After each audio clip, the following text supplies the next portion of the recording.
the proposal, the US proposal. Then Donald Trump waited for the Iranian response, and he got the response. He said it is totally unacceptable.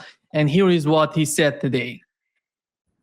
Ceasefire remains in place. It's unbelievably weak. I would call it the weakest right now. After reading that piece of garbage they sent us, I didn't even finish reading it. They said, I'm not going to waste my time reading it. I would say it's one of the weakest right now. It's on life support. They understand these are all medical people. Dr. Oz, life support is not a good thing. Do you agree? Bad prognostic. I would say the ceasefire is on massive life support, where the doctor walks in and says, sir, your loved one has approximately a 1% chance of living. Yeah.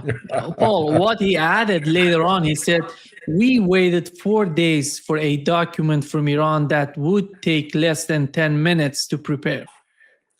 And here is what we've learned from the head of Iranian parliament, Paul. He tweeted two important tweets today.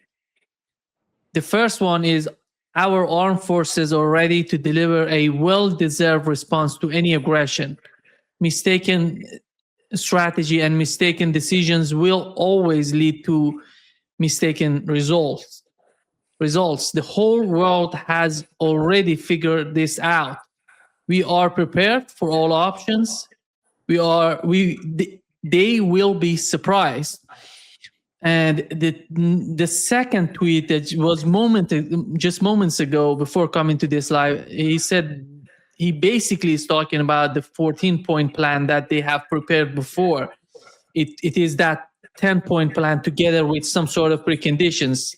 That's the final response on the part of Iranians, and they're not going to change it.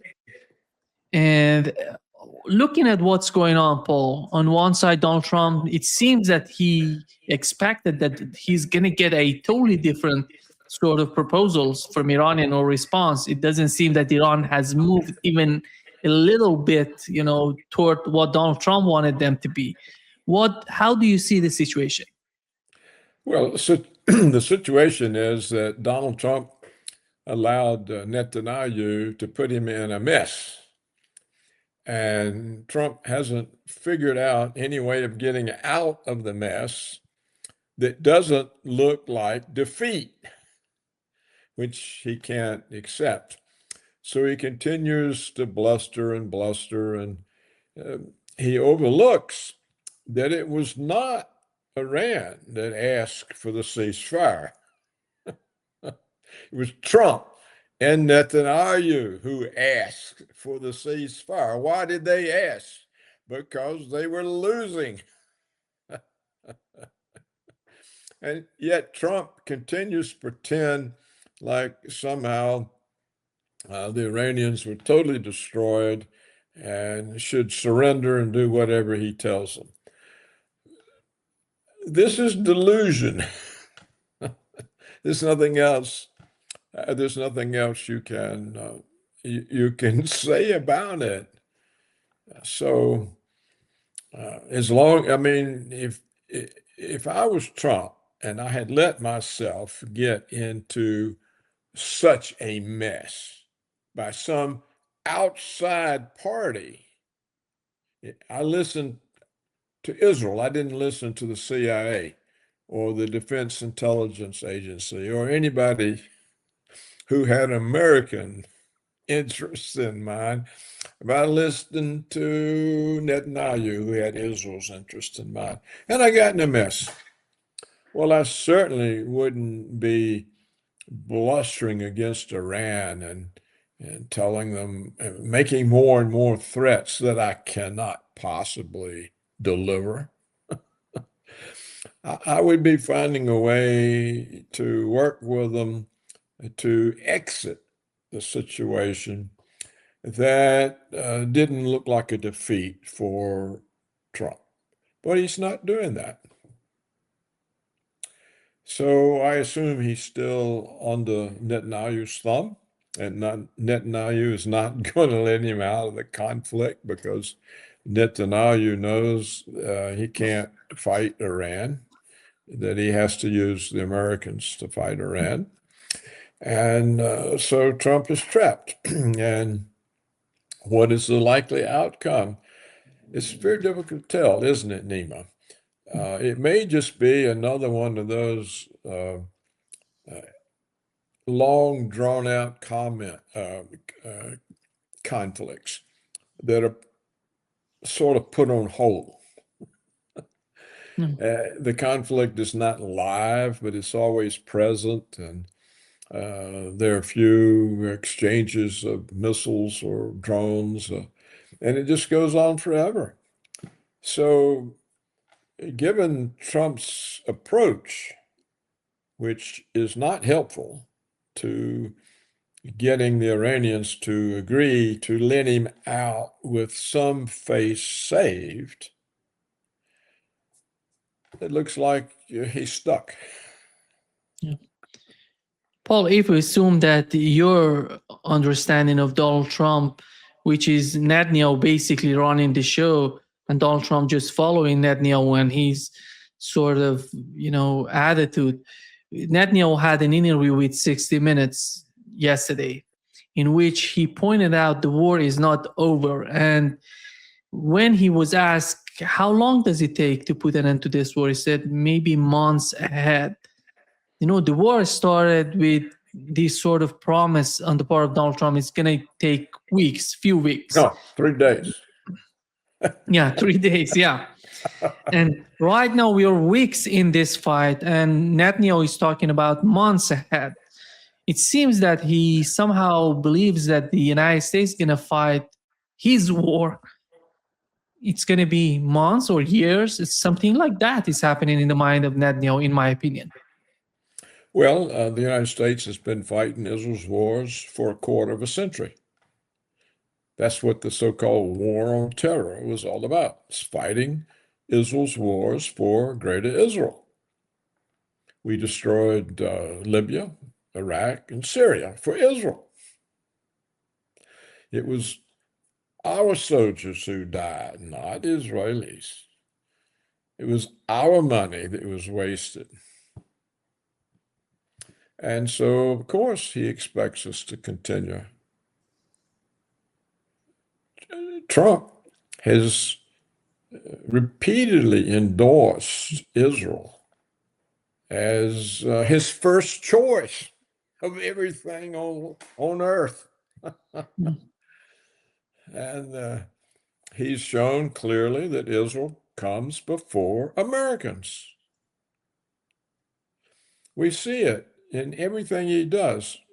Think back a few months ago to the protests in American universities, particularly the prestige universities, the Ivy League.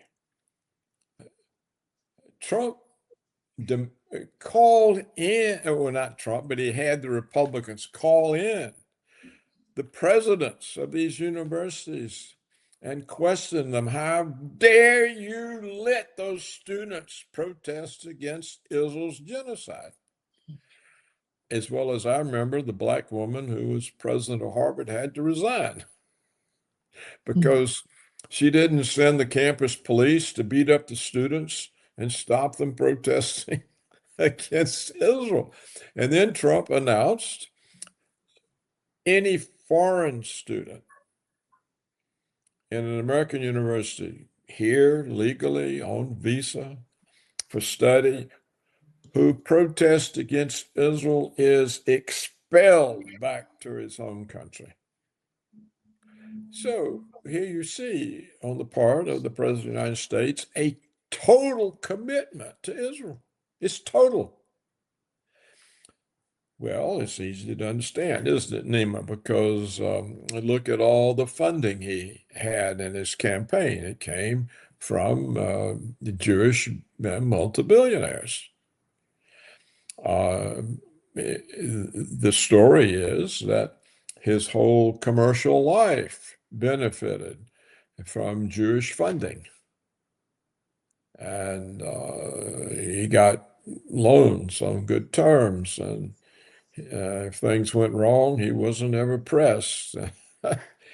And he has a Jewish son-in-law that he allows to run, who has no official government appointment, who he allows to run around and negotiate for the United States with Dmitriev in Russia, with the Iranians.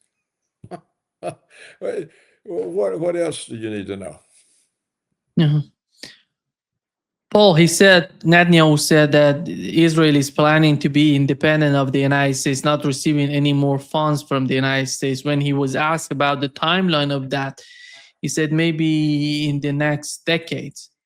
So, Paul, looking at the Israeli economy today, because we've learned from many people since the war started, not only, in June 2025, it started because the first round of war in June 2025, then we had the second round in February 2020, on February 2026.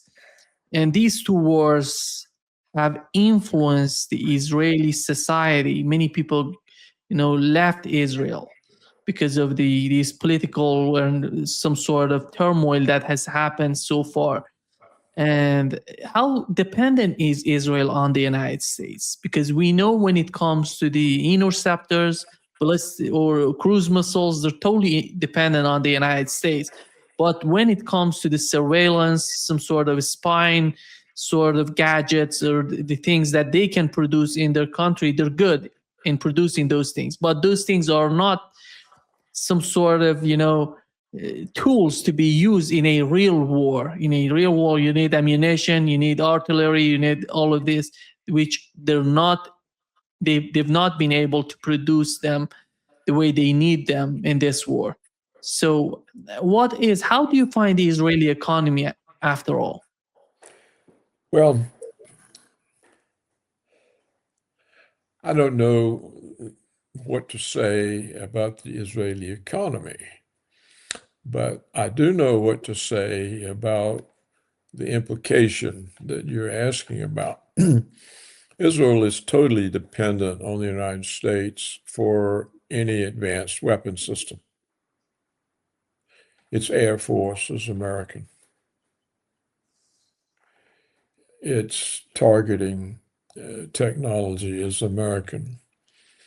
Its Iron Dome protective shield, which doesn't protect any longer, is American. And more importantly, its diplomatic protection is American. It can rely on the United States to block every UN resolution against Israel. I forget how many we've vetoed. It's 100 and something. And also, Israel gets every year a gift of multi-billion dollars from the American taxpayers who can't pay their own bills. And they use that money to come back with it in bulging pockets to purchase the United States House of Representatives, the United States Senate, and the presidency. So the money that the Congress takes from the American taxpayers, the multi-billions, and gives to Israel comes back. It's kind of like a money laundering operation. The Congress gives them the money comes back to them in campaign contributions. And no one does anything about it. So I don't know why Netanyahu says they'll be free of dependency on American protection in 10 years. I don't think Israel can exist independently of American protection unless Putin is going to give them Russian protection. So what do we make of it? It's probably the politics of the situation that Netanyahu has gotten Trump into.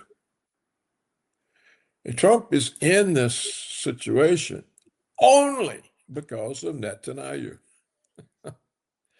And so Netanyahu is creating this notion of Israel's separateness from Washington, that Israel is not committed to the relationship beyond another 10 years.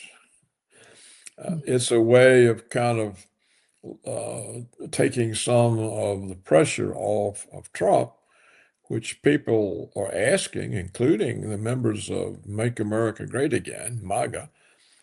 How'd you get us in this mess? It's a bigger mess than has been acknowledged economically for us, for the whole world, because the main effect on the oil price hasn't happened yet. And the reason it hasn't happened yet is there were a lot of Russian tankers filled with oil on the seas, a lot of Iranian oil and tankers on the seas. And to alleviate the shortage caused by the closure of the Strait of Hormuz, Trump removed the sanctions. So the Russian oil was delivered, the Iranian oil was delivered, plus Trump opened up the American Strategic Petroleum Reserve and dumped all that oil. Well, now that's in the system. There's no more to dump. So if the strait stays closed, you're going to see one hell of a rise in the price of energy, which then brings up everything. So this is an additional cost that Trump faces. And it's why he desperately needs to get out of the situation, but he doesn't know how to behave to get out.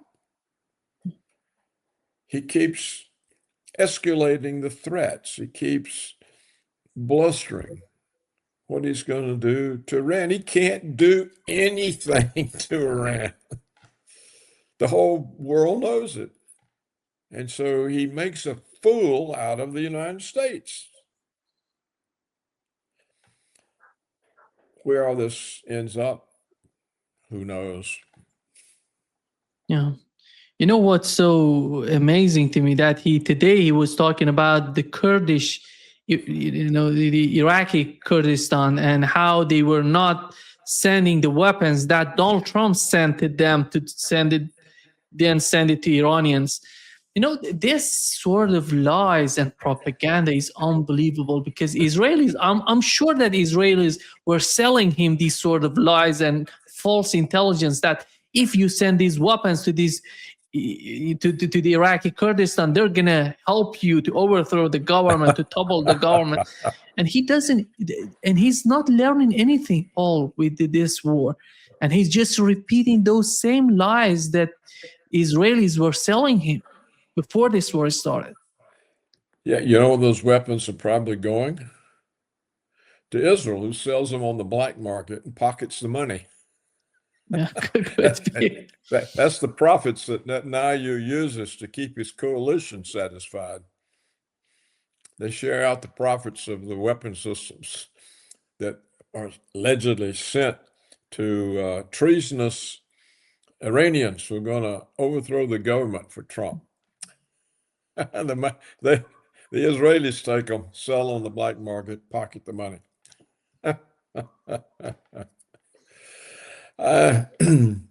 Look, I think Trump's hopeless, and he hasn't got any wits enough to get out of the mess. And so who knows what's going to happen. But do you know anybody in the administration or outside the administration helping him? No. None of them have any wits. They're all Zionists. They're all pro-Israel. I think they're confused as to who they actually represent. Do they represent America or Israel? Hmm. You see far more statements from Trump and his officials that they represent Israel than you do that they represent Americans. Trump said, "Oh, if the gas price goes up, we just have to pay it for Israel's sake." So, in other words, the president of the United States has said, "Look, all you Americans, all you MAGA people who thought I was going to do something, you got to pay so we can save Israel." That's the message from the Trump administration. And it's not going down well.